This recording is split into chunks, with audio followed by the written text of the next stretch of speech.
వి gold trusted gold buyers తాకట్టులో ఉన్న బంగారాన్ని విడిపించి ఈ రోజు ఉన్న మార్కెట్ ధరకే కొనబడును.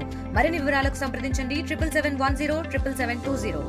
సూపర్ 6 సూపర్ హిట్ ప్రోగ్రామ్ నేపథ్యంలో ఇప్పటికే టీడీపీ నేతలందరూ కూడా పెద్ద ఎత్తున చేరుకున్నారు. రేపు దాదాపుగా 4 లక్షల మంది సభకు ఏర్పాటు చేస్తున్న నేపథ్యంలో టీడీపీ నాయకులందరూ కూడా ఇక్కడ వచ్చిన పరిస్థితి అయితే ఉంది. ప్రధానంగా మనం కానీ చూసుకుంటే అసలుకి రేపు సభకి ఎంతమంది పబ్లిక్ రాబోతున్నారు, ఏర్పాట్లు ఏ విధంగా ఉన్నాయో ఇక్కడ ఏర్పాట్లు చేస్తున్న ఎమ్మెల్సీ రామ్ గోపాల్ రెడ్డి ఉన్నారు, అలాగే సూర్యప్రకాష్ అందరూ కూడా ఇక్కడ చేరుకున్న పరిస్థితి అయితే ఉంది.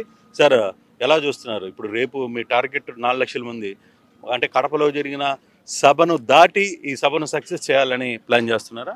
అంటే ఒక సభకు పోటీ కాదు, కానీ మహానాడు అనేది మొత్తం రాష్ట్ర వ్యాప్తంగా ఉండే అందరూ కార్యకర్తలు రావడం జరిగింది. ఇప్పుడు కేవలం ఉమ్మడి అనంతపురం జిల్లాకు సంబంధించిన ప్రజల్నే సమీకరించడం జరుగుతుంది. మహానాడు సభే ఇది జరిగే సూపర్ 6 సూపర్ హిట్ సభకు దేనికదే ప్రత్యేకంగానే చూడాల్సి ఉంటుంది. అయితే మీరు ప్రధానంగా వరుసగా జరుగుతున్న ప్రోగ్రామ్స్లో రాయలసీమ మీదనే ఎక్కువ దృష్టి పెడుతున్నట్టుగా కనపడుతుంది. ఎందుకంటే మొన్న మహానాడు కడపలో చేశారు, ఇప్పుడు సూపర్ హిట్ అనే దాని మీద ఫోకస్ ఎక్కువగా చేస్తుంది. ఇప్పుడు తెలుగుదేశం పార్టీకి అన్ని ప్రాంతాలు కూడా సమానమే.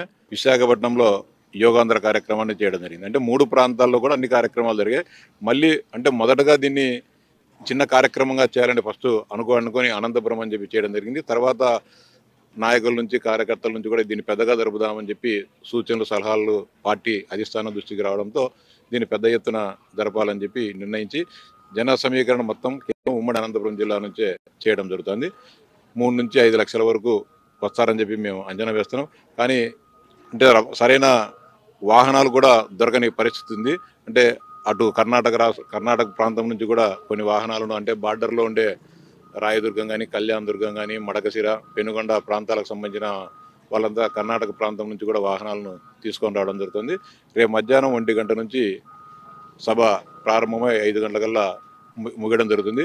వచ్చిన వారందరూ కూడా ఎలాంటి ఇబ్బందులు రాకోకుండా పార్టీ యంత్రాంగం యావత్తంతా కూడా ఇక్కడనే దృష్టి కేంద్రీకరించి అన్ని సౌకర్యాలను కూడా ఏర్పాటు చేయడం జరుగుతుంది. వచ్చిన వారికి మంచినీరు కానీ, భోజన వసతి కానీ, ఇవన్నీ కూడా వైద్య సదుపాయాలు కానీ, రవాణా సౌకర్యాలు కానీ, వచ్చిన వారంతా కూడా మళ్ళీ క్షేమంగా వాళ్ళ ఇంటికి చేరేటంత వరకు కూడా అన్ని ఏర్పాట్లను కూడా పార్టీ నాయకులంతా కూడా ఇక్కడనే కూర్చొని, అంటే ఇప్పుడు ఇది పార్టీ టీడీపీ కంటే కూడా కూటమి ప్రభుత్వం కలిసి చేస్తున్న సభగా అనుకోవచ్చా దీన్ని? కూటమి ప్రభుత్వం కాదండి, కూటమి పార్టీలు. దీని ప్రభుత్వానికి ఏం సంబంధం లేదు. కేవలం తెలుగుదేశం పార్టీ, భారతీయ జనతా పార్టీ, జనసేన ఈ 3 పార్టీలు కలిసి చేస్తున్న బహిరంగ సభ.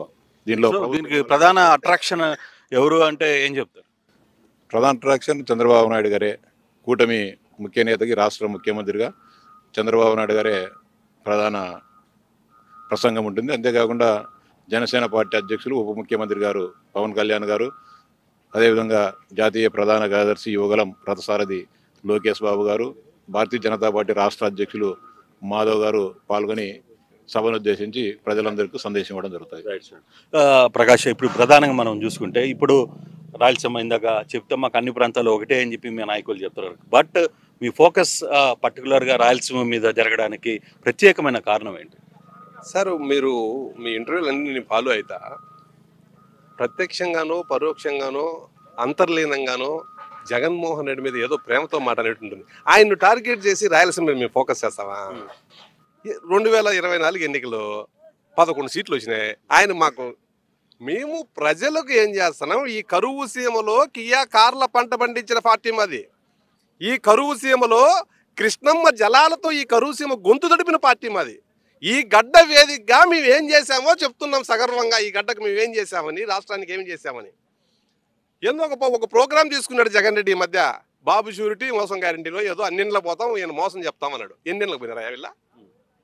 తెలుగుదేశం పార్టీ ఏం చేశామో సంవత్సరంలో ఇంటింటికి ప్రోగ్రాం పెట్టాం. 1.5 కోట్ల ఇండ్లకు టచ్ చేసాం. జియో ట్యాగింగ్ పెట్టి ప్రతి ఇంటికి మేము ఏం చేసాం, మీకు ఏమైనా సమస్యలు ఉన్నాయా అని అడిగినాం. 1.5 కోట్ల తలుపులు తట్టి వచ్చాం. పోయి అధికారంలో ఉండే పార్టీ ప్రజల దగ్గర పోవాలంటే భయపడుతుంది. తెలుగుదేశం పార్టీ సగర్వంగా మేము ఏం చేసాం, ప్రతి ఇంటికి పోయి చెప్పాం, సమస్యలు ఉంటే చెప్పండి తీరుస్తామని చెప్పాం. అది ప్రజల పక్కన మాకుండే కమిట్మెంట్. ప్రజల దగ్గరకు పోవాలంటే వాళ్ళకుండే భయం. కాబట్టి వైఎస్ఆర్ కాంగ్రెస్ పార్టీకి దుకాణం బంద్ సార్. ఓకే, మీరు ప్రత్యేకంగా మొన్న మహానాడు కడపలో చేశారు. ఇప్పుడు సూపర్ హిట్ సూపర్ 6 ప్రోగ్రామ్ ఇక్కడ ఎందుకు అనంతపూర్లో చేయాల్సిన పరిస్థితి? అంటే అనంతపూర్ మీద అంటే ప్రత్యేకంగా రాయలసీమ మీద కొంత ఫోకస్ పార్టీలో కూడా ఒక డిస్కషన్ ఏమైనా ఉందా? రాయలసీమ మీద గట్టిగా ఫోకస్ చేయాలి. ఎన్నికలకు ముందు కొన్ని ఛానళ్ళు, కొంతమంది వ్యక్తులు, కొంతమంది మేధావులు ప్రతి నిత్యం రాయలసీమ జగన్మోహన్ రెడ్డి అడ్డ, రాయలసీమలో జగన్ రెడ్డికి ఎక్కువ వస్తాయి, వీళ్ళు కూటమిగా ఏర్పడినారు కాబట్టి అటు ఎక్కువ వస్తాయి. ఇది చర్చలు మీరు మేము కూడా ఎక్కడ కలిసిన ఇది ఒక చర్చ. ఏం రాయించినామా రాయలసీమ జగన్ రెడ్డికి? మేము రాయించామా సార్? ఎన్ని సీట్లు వచ్చినాయి రాయలసీమలో జగన్ రెడ్డికి మొన్న? జగన్ రెడ్డికి మేము ప్రత్యేకంగా దృష్టి పెట్టేవాళ్ళం. మేము ఆల్రెడీ రాయలసీమలో చాలా బలంగా ఉన్నాం. 2024 ఎన్నికల్లో అది ప్రూవ్డ్. ఇప్పుడు మేము చేస్తున్న కార్యక్రమం వల్ల శత్రు దుర్భేద్య ప్రాంతంగా రాయలసీమను మార్చుకుంటాను. రాబోయే రోజుల్లో మీరు రాయలసీమను కూడా కంప్లీట్ గా మీకు అడ్డాగా మార్చుకోవాలని ఒక ప్రయత్నంలో భాగంగానే ఇవన్నీ జరుగుతున్నాయి. శత్రు దుర్భేద్యంగా మార్చుకుంటున్నాం రాయలసీమని. శత్రువులు ఎవరు? మా కోటలోకి ప్రవేశం లేదు, మా కోటలోకి రాకూడనంత స్ట్రాంగ్ గా రాయలసీమను మార్చుకుంటున్నాం. భవిష్యత్తులో కూడా తప్పకుండా ఇదే ఫోకస్ చేస్తున్నాం. ఒక విషయం, సూపర్ 6 సూపర్ హిట్ అని మేము చెప్తున్నాం. మేము మా పథకాలన్నీ అమలు చేసామంటున్నాం. జగన్మోహన్ రెడ్డి గారు రోజు మా పథకాలు అమలు చేయలేదు అంటున్నాడు. వైఎస్ఆర్ కాంగ్రెస్ పార్టీ నాయకత్వానికి జగన్మోహన్ రెడ్డి గారికి సూటిగా 1-2 క్వశ్చన్లు అడుగుతున్నాం. ఒకవేళ కర్మకాలి 2024లో నువ్వు అధికారంలోకి వచ్చి ఉంటే అమ్మఒడి ఎంతమందికి ఇచ్చావు? 40 లక్షల మందికే కదా. నీ మేనిఫెస్టోలో అదే చెప్పావు కదా. మేము ఈరోజు 68 లక్షల మందికి ఇచ్చాం కదా. అంటే నీకంటే బెటర్గా చేసామా లేదా అమ్మఒడి? ఒకవేళ కర్మకాలి నువ్వు అధికారంలోకి వచ్చి ఉంటే తల్లికి అన్నదాత సుఖీభవ 14,000 ఇచ్చేవాడు అంతే కదా. మేము 20,000 ఇస్తున్నాం కదా. నీకంటే బాగా చేశాం కదా. నువ్వు అధికారంలోకి వచ్చి ఉంటే 1 సిలిండర్ కూడా ఇచ్చేవాడు కాదు కదా. మేము 3 సిలిండర్లు ఇస్తున్నాం కదా. నువ్వు అధికారంలోకి వచ్చి ఉంటే ఫ్రీ బస్సు ఉండేది కాదు కదా మహిళలకు. మేము ఫ్రీ బస్సు ఇచ్చాం కదా. నువ్వు అధికారంలోకి వచ్చి ఉంటే చేనేతల జీవితాలు బుగ్గిపాలు కదా. మేము వాళ్ళ జీవితాల్లో వెలుగు తెచ్చినాం కదా. నువ్వు అధికారంలోకి వచ్చి ఉంటే మత్స్యకారులకు 10,000 ఇచ్చాడు కదా. మేము 20,000 ఇస్తున్నాం కదా. నువ్వు అధికారంలోకి వచ్చి ఉంటే నాయ బ్రాహ్మణులకు నువ్వు ఫ్రీ కరెంట్ ఇచ్చేవాను కాదు కదా. మేము ఇస్తున్నాం కదా. నువ్వు అధికారంలోకి వచ్చి ఉంటే పెన్షన్ 3,000 ఇచ్చాను కదా. మేము 4,000 ఇస్తున్నాం కదా. నువ్వు అధికారంలోకి వచ్చి ఉంటే డిఎస్సి ఒక ఉద్యోగం ఇచ్చేవాను కాదు కదా. మేము 16,500 మొదటి సంవత్సరంలోనే ఇచ్చాం కదా. నువ్వు అధికారంలోకి వచ్చి ఉంటే నిరుద్యోగుల జీవితాలు నాశనం చేసేవాను కదా. ఎందులో నీకంటే తక్కువ చేసాం మేము? సంక్షేమ పథకాలు నువ్వు చేసిన దానికంటే తక్కువ మేము ఎక్కడ చేసాం? సంక్షేమానికి తోడు పోలవరం నీ మొహం ఒక గేటు బిగించోడుగా. అమరావతి నాశనం అయిపోయేదా? వైజాగ్ స్టీల్ ప్లాంట్ కథ కంచికేనా? రైల్వే జోను మాట లేదా? హంద్రీనీవా జలాలు ఎక్కడ వెతుక్కోవాల్సిన పరిస్థితి? రోడ్లు ఎక్కడో గుంతలు ఎక్కడో వెతుక్కోవాల్సిన పరిస్థితి? అభివృద్ధి సంక్షేమం రెండూ నీకంటే బెటర్గా చేసామా లేదా? దీనికి సమాధానం చెప్పాలి వైఎస్ఆర్ కాంగ్రెస్ పార్టీ నాయకత్వం. ఎక్కడ మా పార్టీ మా కూటమి ప్రభుత్వం విఫలమైంది? నీకంటే బెటర్గా నేను చెప్పిన దాంట్లో చేసామా లేదా? ఎవరెవరో బ్రహ్మానందులు అందరూ వస్తున్నారు, కామెడీ స్టార్లు అందరూ మీడియా ముందుకి. బ్రహ్మానందం డైలాగ్ చెప్పే ప్రతి విధవ బాలయ్య బాబు డైలాగ్ చెప్పి రప్ప అంటాడు, అది చేస్తాం ఇది చేస్తాం. ఏంది పీకేది? మీరు వచ్చేది లేదు, సచ్చేది లేదు, పీకేది లేదు. కాబట్టి నోరు మూసుకొని తక్కువ డైలాగులు చెప్పండి. కామెడీ స్టారు కామెడీ డైలాగులు చెప్పాలా? వచ్చి బాలయ్య బాబు డైలాగ్ చెప్పేస్తే అయినా కామెడీగానే ఉంటుంది. కాబట్టి మీరు ఏదో పెద్ద సీరియస్ డైలాగ్ అనుకుంటున్నారు. ఇట్లా సీరియస్ డైలాగ్ చెప్పిన వాళ్ళకి అందరికీ తలకు రంగు వేసింది. మేము పల్నాడులో డాన్లు అనుకున్న వాళ్ళు అజ్ఞాతంలో పోయి 16 నెలలు అయింది. కాబట్టి మీకు అంత సినిమా లేదు. కామెడీ యాక్టర్లు కామెడీ డైలాగ్ చెప్పండి. ఓవరాల్గా రాష్ట్రం మొత్తంలో అన్ని ప్రాంతాల మీద ఇదే ఫోకస్ ఉండబోతుందా?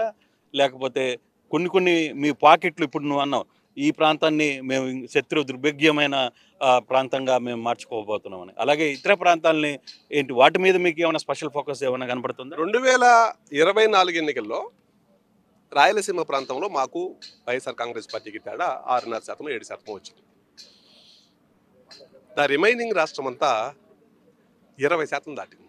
ఓవరాల్గా 15 పాయింట్ సంథింగ్ తేడా వచ్చింది. అంటే వచ్చిన మార్జిన్లో కొంచెం తక్కువ మార్జిన్ వచ్చింది. ఇక్కడ 7% మార్జిన్. సీట్లు సాలిడ్గా వచ్చాయి, మార్జిన్ 7% వరకు వచ్చినట్టుంది. మిగతా చోట్ల 20% దాటిపోయింది. నీకు ఇంకా అక్కడికి ఆల్రెడీ డోర్లు క్లోజ్ చేశారు కదా. వద్దురా స్వామి నువ్వు మా దగ్గర అని మళ్ళీ కొత్తగా ఆయన డోర్ లోపల చేస్తారు. ఇంకా ఎక్కడ కూడా డోర్లు క్లోజ్ చేసే కార్యక్రమం స్టార్ట్ అయింది. ఎక్కడ ఆ ప్రాంతం లేదు, ఏ ప్రాంతం లేదు. ఏ ప్రాంతంలోనైనా 5 సంవత్సరాలు జగన్మోహన్ రెడ్డి పరిపాలన చూసిన తర్వాత ఎవ్వరు కూడా మళ్ళీ జగన్మోహన్ రెడ్డి కోరుకోవట్లేదు. రేపు 4 లక్షల మంది టార్గెట్ అనుకుంటున్నారు కదా, ఆ టార్గెట్ రీచ్ అవుతున్నారా సార్? మేము మహానాడుకు 2 లక్షలు 3 లక్షలు వస్తారనుకున్నాం. మా ఊహకు అందిందా? మేము ఊహించింది 3 లక్షలు. ఎంతమంది వచ్చారు? 25 కిలోమీటర్ల ట్రాఫిక్ జామ్ అయిపోయింది. 25 కిలోమీటర్ల దూరం నుంచి రాలేకపోయారు.